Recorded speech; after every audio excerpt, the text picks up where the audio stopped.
kerusakan, LDL yang benerin. Semakin banyak kerusakan, semakin banyak LDL di situ. Terus orang takut sama LDL, padahal enggak, harusnya takut sama kerusakan. Kenapa ada kerusakan? Yes. Jadi makanya ini sih, ini saya coba baca lebih jauh juga tentang mekanismenya LDL sih. Karena kan di plak itu ketemu LDL, tapi orang nggak tahu kenapa LDL itu ada di situ. Ya kan, maksudnya kalau dok jelasin bahwa permasalahannya karena vascular pembuluh darah kita yang rusak. Jadi LDL itu datang untuk etching. Tapi karena proses inflammation, maksudnya inflammatory process di mana LDL itu masuk, jadinya LDL itu yang disalahin. Itu kalau menurut saya sih, ya kan? Iya. Maksudnya kadang kita harus ngerti sih kenapa suatu itu terjadi. Nah, apa penyebab inflamasi? Metabolic syndrome. Balik lagi ke gula. Satu. Yang kedua, stres kronik. Misalnya saya makan udah bener nih, saya jarang makan, berat badan saya bagus, tapi saya kurang tidur. Rusak juga. Epinefrin terus, jantung pembuluh darah terus, tachycardia terus gitu. Ginjalnya rusak. Karena pembuluh darah menyempit kan. Begitu kita stres, hadir kortisol, pembuluh darah kita mengecil terus, gimana saluran itu masuk ke ginjalnya rusak. Begitu ginjalnya rusak, bocor saringannya, terus kita makan daging keluar daging, makan protein keluar protein, makan ikan keluar protein, terus kita bilang gara-gara protein rusak saringannya. Padahal rusak dulu saringannya, baru keluar protein. Keluar itu. Oh iya. Yes. Terus masalah LDL tinggi, kolesterol tinggi. Nah, sebenarnya itu ada prosesnya di dalam liver, namanya de novo sintesis kolesterol. Jadi liver bisa bikin kolesterol, bisa bikin trigliserid. Syaratnya insulin mesti tinggi. Kalau insulin tinggi, liver bikin trigliserid, bikin kolesterol. Oh, I see. Ya. Karena kolesterol itu emang 70% dari badan kita ya. Makanya kadang yes, that makes sense. Yap. Syaratnya supaya begitu dia bikin kolesterol dan trigliserid tinggi, pinter badan juga pinter, dia nggak mau LDL kolesterol terlalu banyak, di liver sendiri bikin LDL reseptor. Jadi nangkepin LDL yang ada dalam darah, dia tangkepin sama dia supaya nggak terlalu tinggi. Jadi dia bikin trigliserid, dia bikin kolesterol, tapi dia tangkepin. Syaratnya insulin masih tinggi. Bagaimana kalau insulin kita rendah? Atau rajin olahraga, AMPK yang naik, glukagon yang naik, rajin puasa, jarang makan. Yang terjadi yaitu liver susah bikin trigliserid, susah bikin kolesterol. Karena insulinnya nggak ada. Yes, yang dihambat namanya HMG CoA reduktase. Ini dihambat dari glukagon atau AMPK atau olahraga atau fasting. Dihambat. Cara menghambat HMG CoA reduktase, walaupun insulin kita tinggi, pakai statin. Yes, that's where it comes from. Kalau kita mau makan karbohidrat banyak, mau makan processed food sembarangan lah, tapi nggak mau trigliserid tinggi, pakailah obat statin. Jadi balik lagi, kalau kita sering puasa, jarang makan karbohidrat, insulin kita basal, stres kita kurang bagus, yang terjadi yaitu LDL reseptor yang ngambilin insulin tadi sedikit. Jadi ngambilnya sedikit, makanya LDL susah masuk ke dalam liver. LDL tinggi lah. LDL tinggi bukan karena kita banyak makan, tapi karena liver nggak mau bentuk ini trigliserid sama kolesterol. Reseptornya nggak mau dibentuk. Karena reseptor nggak mau karena gini, reseptor LDL itu ngambilin LDL masuk ke dalam, dibongkar ulang, daur ulang, bikin kolesterol lagi, bikin protein. Nah sekarang kolesterol kan penting, tapi gimana ini? VLDL dari liver ini kan mengeluarin kemana-mana. Ini LDL kok susah masuk, gimana caranya? Liver kita bentuk HDL. Karena Oh, LDL nggak bisa masuk, HDL masuk. Ngapain? Ngambilin lemak dari sini, kolesterol dari sini, diambilin, masukin ke liver, bikin kolesterol ngirim HDL dikirim untuk ngirim kemana-mana, masukin ke liver untuk dikirim kemana-mana. Jadi kolesterol kan penting buat testosteron, progesteron, estrogen, perbaikan jaringan. Makanya kalau kita mengurangi karbohidrat, insulin turun, gula turun, HbA1c turun, trigliserid turun, radang turun, HDL kolesterol baik naik. Tapi LDL juga naik. Kenapa? Nggak bisa masuk. Makanya nggak ada kolerasi antara kolesterol total, karena LDL sama HDL naik kan, sama kolesterol total jadi naik. Itu kalau kita mau pakai obat kolesterol nggak nyambung, karena bukan dibikin sama liver. yes. Iya sih. Oh, ini bukunya ya, Great Cholesterol Myth. Oh, The Great Cholesterol Myth. Oke. Yap. Iya, itu maksudnya kadang, ya, gimana dok, gimana? Tapi ini buku belum saya baca terus. Yes. Itu lihat mekanisme atau fisiologi biokimianya di dalam liver. Dari situ aja kita udah basicnya udah dapat gitu. Ya. Jadi walaupun kita makannya udah bener, nggak makan karbohidrat, maksudnya bukan nggak mungkin juga kalau bumbu-bumbu juga sudah ada karbohidrat sebenarnya. Terus nggak terlalu over lah, bukan jadi makanan utama lah karbohidrat. Sekali-sekali boleh lah, es krim sekali-sekali, tapi mungkin once a month, sekali sebulan gitu. Terus coklat, dark coklat, ya 90%, oke lah. Gitu. Good. Nah, terus jadi bukan sesuatu yang utama. Tambahan kolesterol. Jadi benar-benar badan kita itu Jadi dari makanan kita udah kurangin hal yang memicu inflamasi atau radang. Dari aktivitas juga, dari pagi sampai sore gitu kita udah mulai melatonin, mulai istirahat gitu. Kalau misalnya lifestyle kita benar, nggak terjadi radang, jadi LDL nggak akan lari ke situ. Jadi LDL tinggi di dalam darah, total kolesterol tinggi di dalam darah, tapi kalau nggak ada radang, nggak ada alasan dia akan numpuk-numpuk. Jadi bukan kayak orang kebanyakan terus nongkrong-nongkrong di sana gitu, enggak. Harus ada alasan kenapa dia numpuk di situ. Coba deh mas, HDL tinggi, trigliserid rendah, LDL tinggi, pakailah statin, nggak akan turunin kolesterolnya, karena kolesterolnya bukan buatan liver. Iya. Maksudnya dia kalau statin itu kan dia blok itu ya, HM reductive ya. Iya. Oke.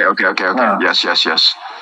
Jadi kalau seandainya dia emang tinggi, kita pakai statin juga gak ngaruh kan, karena bukan itu permasalahannya. Yes, kecuali kalau memang insulinnya tinggi, karena memang bikinan karena dari karbohidrat kan, karbohidrat kan jadinya trigliserid juga di dalam liver. Yes. Jadi kolesterol juga. Nah, jadi kalau misalnya dari makanan kita insulin kita tinggi, dia ngaruh. Betul. Yes. Dan itu permasalahan kalau seandainya kita udah makan sampah, kita makan emang kondisi kita diabetes dan segala macam, itu justru berguna karena dia emang menutup permasalahan itu kan, emang dia itu. Tapi kalau seandainya pada dasarnya kita itu sehat, maksudnya nggak pembuluh darah kita segala macam secara normal itu nggak ada permasalahan, itu nggak ngaruh karena bukan permasalahannya di situ kan. Ya. Apalagi bulan puasa cek aja bulan puasa itu kan nanti kan berarti banyak glukagon ya, banyak fastingnya. Kalau makannya nggak balas dendam ya, nanti cek tuh sebelum bulan puasa sama setelah bulan puasa kolesterol pada naik tuh. Oh, I see. Yes. Emang kadang gini ya dok, misalnya kadang kita itu kadang gimana ya, kita itu dapat informasi yang sepotong-sepotong. mungkin juga ini kan agak sedikit kompleks, ini kan human biology, biochemistry dan segala macam. Cuma mau nggak mau kita harus mengerti dulu dasarnya sih. Kadang kita itu bilang oke, LDL tuh nggak boleh tinggi, nggak boleh, tapi kita nggak tahu konteksnya itu di mana. Permasalahan kalau menurut saya sih misinformasi atau misedukasi di masyarakatnya kita, karena kita itu nggak ngerti proses itu sebenarnya gimana sih. Untuk kita mengerti suatu intervensi atau suatu obat dan segala macam, kita harus mengerti dasarnya dulu kan. Itu yang kadang kalau saya bilang itu nggak nyampe sih, pesannya itu nggak nyampe. Kadang kita terlalu gampang ngelihat satu parameter, bahwa parameter ini naik, lu nggak boleh naik karena menyebabkan ini, tapi kita nggak tahu dasarnya itu apa. Kadang itu sih basic understanding, kadang pemahaman dasar itu kita harus ngerti sih. Iya, tapi gimana mau ngerti? Saya aja baru ngerti. Dokter spesialis, ya maksudnya gitu. Maksudnya kadang kita harus cari tahu sendiri sih. Dan makanya saya demen sekali sih dok. Maksudnya diskusi kita ini, I learn dalam singkat gini, saya belajarnya luar biasa banyak. Dan kita harus yang saya tangkap, terutama bagi teman-teman yang nonton di sini 450 orang, amazing banget benar. Jadi ini teman-teman harus coba cari tahu sih. Maksudnya sometimes kita harus mengerti dulu apa dasar permasalahannya. Jadi kita ngerti bahwa suatu intervensi ini berguna atau enggak. Kita jangan serta-merta itu telan bahwa oke, ini parameter gak boleh naik, kita telan ini. Itu kan. Dulu waktu fisiologi biokimia saya memang malas ya, tapi rata-rata dokter tuh begitu gitu. Bukan nggak bisa juga lah, saya lah nggak bilang dokter yang lain. Saya betul. Waktu saya waktu belajar di awal tuh malas banget belajar teori gitu. Pengennya kalau orang sakit mah tuh obatnya apa sih gitu. Udah gitu, ngapain ngomongin wah ini masuk ke sini hormon sih, udahlah obatnya apa, udah gitu. Saya pengen cepet-cepet jadi dokter bisa bikin resep. Nah terus kalau hipertensi itu apa? Jadi pasien yang hipertensi dalam kehamilan, ada yang hamil aja waktu dia hipertensi, habis hamilnya turun dia nggak hipertensi lagi.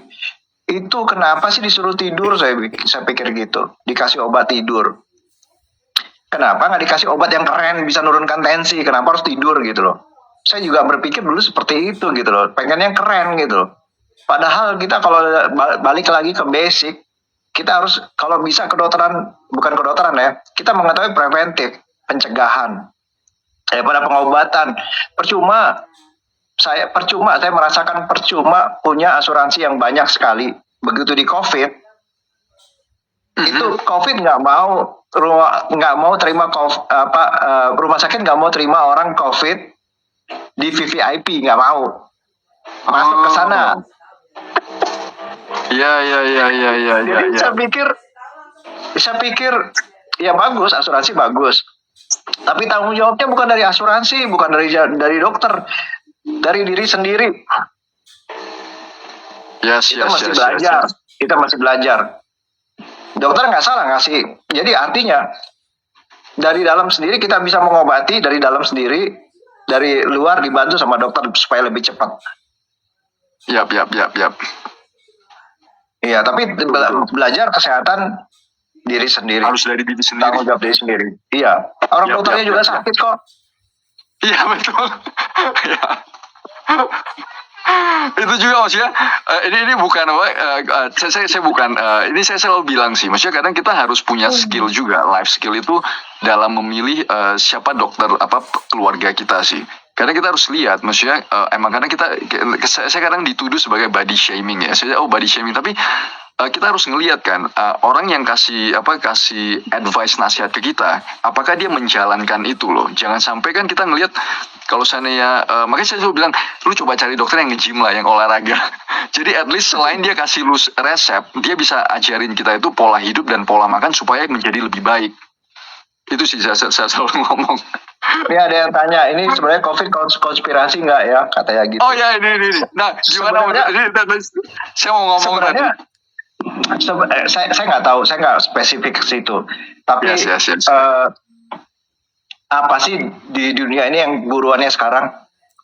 Kalau dulu kan ancestral tuh buruannya ya binatang buruan kan. Kalau sekarang kan dulu. Yep. Betul. Jadi artinya kalau saya butuh duit, apa yang market pengen? Yap. Market pengennya sesuatu yang enak. Sekarang lagi tren kopi kekinian. Saya bikin kopi kekinian. Kalau misalnya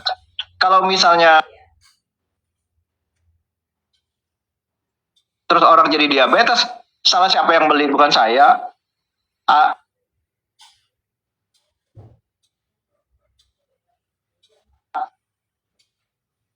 Kan larinya ke situ, makanya banyak sekali kan. Karena itu yang enak, murah, dan orang cepat mengenyangkan karbohidrat. Jadi kita bikinlah produk-produk yang mengandung banyak karbohidrat. Tapi kalau satu saat mungkin dari pemerintah, edukasi, orang sudah mulai aware, udah nggak mau lagi mengurangi karbohidrat, makanya orang akan berbondong-bondong untuk membuat orang yang tinggi lemak dan protein pengganti karbohidrat. Baru nanti murah. Sedangkan mungkin karbohidrat atau gula dipajekin jadi lebih mahal. Jadi semua orang berbondong ke arah situ dan orang cari itu apakah konspirasi? Saya nggak mau mikirin itu konspirasi. Pokoknya yang penting kita itu banyak yang sehat daripada banyak yang sakit. Jadi BPJS juga nggak pernah. Yes, betul. Maksudnya dari sisi lifestyle dan segala macam kan, kalau kita ngomong masalah COVID, ini saya data terakhir sih, yang maksudnya karena orang udah hilang interestnya di COVID. Yang terakhir keluar CDC itu keluarin 84% orang-orang yang masuk di hospitalized karena COVID itu punya 4 comorbidities. Itu 84% punya 4 komorbiditas. Belum lagi kita ngomong 16%-nya itu udah pasti ada 2 atau 3 kan, 1-3. Jadi maksudnya itu kan udah jelas, berarti badan kita itu kalau seandainya sehat, kita setidaknya bisa handle. Kalau sesuatu yang baru itu keluar, setidaknya badan kita itu punya fighting chance, punya kesempatan untuk melawan, nggak langsung Iya, itu sih kalau maksudnya from my point of view. Nah ini dok, ini juga pertanyaan mungkin terakhir kali ya dok, ya udah 1 jam. Ini terakhir dok, maksudnya dok bisa tolong kasih tahu nggak ya pola makan dokter itu sehari-hari di luar dari bulan puasa itu gimana dok? 1 meal a day. 1 meal a day. Rapi. Yes. Oh, 1 meal a day. Ke dalam satu 1 meal a day itu apa yang dok makan sama jam berapa yang bisa dok itu makan? Sekitar jam 5, jam 6 pagi, 6 sore. Jadi iya, jadi ikut seperti Ramadan ini sih sebenarnya mirip-mirip. Jadi saya nggak berasa apapun. Nah, tapi saya mau ngobrolin yang lain deh. Jadi yang saya makan selama 6 bulan lebih itu daging sama telur. Daging sama telur ya, Om. Itu the most delicious. Yes. Cuma itu doang. Makanya saya setuju ada yang bilang kita itu kalau minimalis, kita itu bisa menyelesaikan satu masalah di hidup kita. Orang lain bilang bosan banget makanya itu terus. Kalau saya merasa satu masalah di hidup saya yaitu mikirin makanan, saya udah nggak jadi kepikiran lagi karena saya udah tahu saya mau makan apa. Kalau dulu masih mikir enak makan apa ya, besok mau makan apa sih, bosan. Sekarang udah itu aja, udah nggak mikir lagi. Selesai satu masalah di hidup saya, daging sama telur. Nah, kalau orang bilang, wah makan protein mahal. Nggak mahal, buktinya saya makan Yes, dan maksudnya ini argumen yang saya paling nggak suka sih kalau orang bilang protein itu mahal. Kita kan harus ngelihat value sih. Kita jangan selalu ngelihat dari sisi nilai. Maksudnya berapa value yang kalau kita invest di situ apa yang kita dapat, ya kan? Orang selalu ngelihat dari sisi absolute value, tapi kita harus ngelihat relatif kan. Oke, kalau kita spend segini untuk protein yang bagus buat badannya kita dan kita itu jangka panjang kita nggak sakit, kita nggak segala macam, kan akhir-akhirnya jadi murah. Ya. Tapi kalau kita makan yang murah, lu makan setiap hari yang murah, tapi pada akhirnya lu kronik penyakit kronis, kita udah nggak produktif, kita nggak bisa ngasilin apa-apa, terus kita nambah lagi biaya, kan pada akhirnya itu jadi mahal. Itu yang kadang orang mungkin nggak kepikiran sampai ke situ kali. Ya, paling Iya. kalau misalnya saya yang nah ini satu, setiap pagi saya itu ngopi black coffee setiap pagi. Nanti kalau saya ada waktu, misalnya saya nggak ada operasi itu sore-sore sebelum saya masih nongkrong-nongkrong di luar lah, di kafe sambil baca-baca misalnya gitu sebelum saya pulang, kadang-kadang saya pesan kopi juga pakai whipped cream. Kalau gula saya pakai stevia. Kalau pagi saya black coffee. Nah itu aja, begitu di hari pertama hari kedua puasa, rasanya nggak ngopi, rasanya kok nggak enak. Artinya apakah itu adiksi? Nah ya. Apalagi kalau kita udah terbiasa pakai gula. Makanya gula itu, saya setuju, gula itu adiksi untuk sebagian orang ya. Buktinya apa? Suruh dia jangan minum kopi. Dua hari 3 hari aja nggak usah minum kopi, bisa nggak? Kalau dia bilang aduh nggak bisa gemeteran, berarti dia udah adiksi. Yes. Tapi kalau dia bisa, oh bisa kok, nggak masalah. Saya nggak ngopi, kadang sempat, kadang nggak sempat. Berarti dia tidak adiksi dengan kopi yang, maksud saya kopi kekinian ya, yang ada gula-gulanya. Ada gula aren segala macam. Yap. Tapi bukan berarti saya nggak sarapan selalu, nggak juga. Kadang-kadang sama keluarga, ya kan. Kadang-kadang pengen di weekend sekali-sekali nggak masalah. Misalnya lagi pengen atau enggak. Cuma makanan itu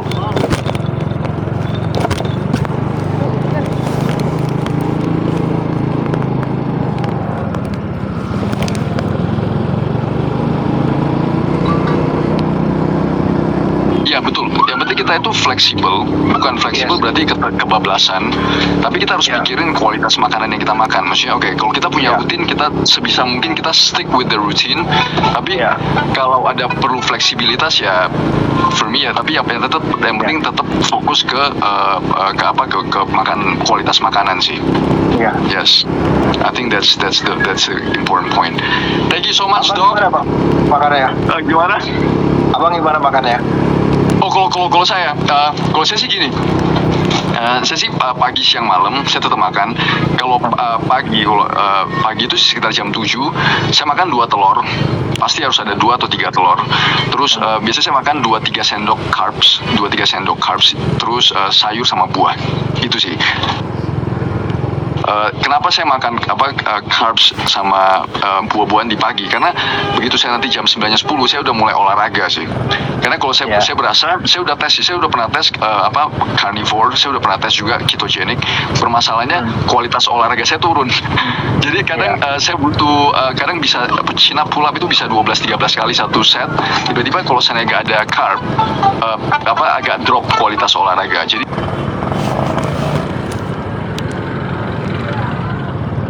saya perhatiin dari sisi kualitas olahraga sih. Terus kalau siang udah mulai protein sih, heavy protein sama sayur sedikit.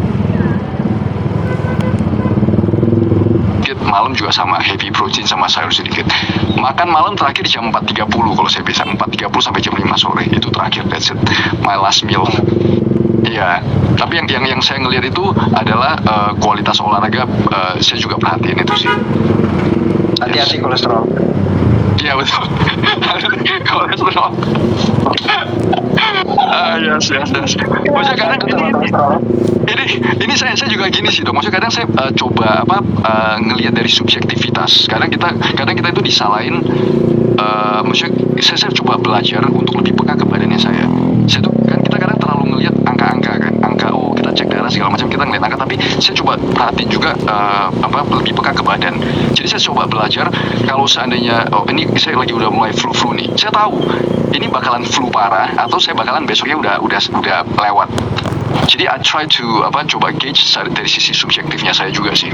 Jadi saya nggak selalu ngelihat dari sisi angka ini gimana sih, tapi kita balik lagi ke perspektif kita kan. Kadang badan kita itu kan berbeda-beda. Kadang kan angka itu dibuat maksudnya angka itu dibuat sebagai rata-rata, tapi kan kadang kita harus mikir juga dari sisi subjektivitas kita, gimana sih badan kita hari ini. Makanya itu saya nilai dari sisi kualitas olahraga juga. Iya, itu sih. Kalau otot gede dia bisa nampung glikogen lebih banyak. Makanya orang misalnya otot saya kecil, kalau saya minum makan semi Indomie misalnya kan gitu, dibanding Adera yang gede, dia pasti gulanya cepat turun. Kalau saya pasti agak lebih lambat gulanya, karena memang penting juga itulah keseimbangan lifestyle. Jadi nggak cuma di makanan aja sih, lifestyle kita mesti seimbang.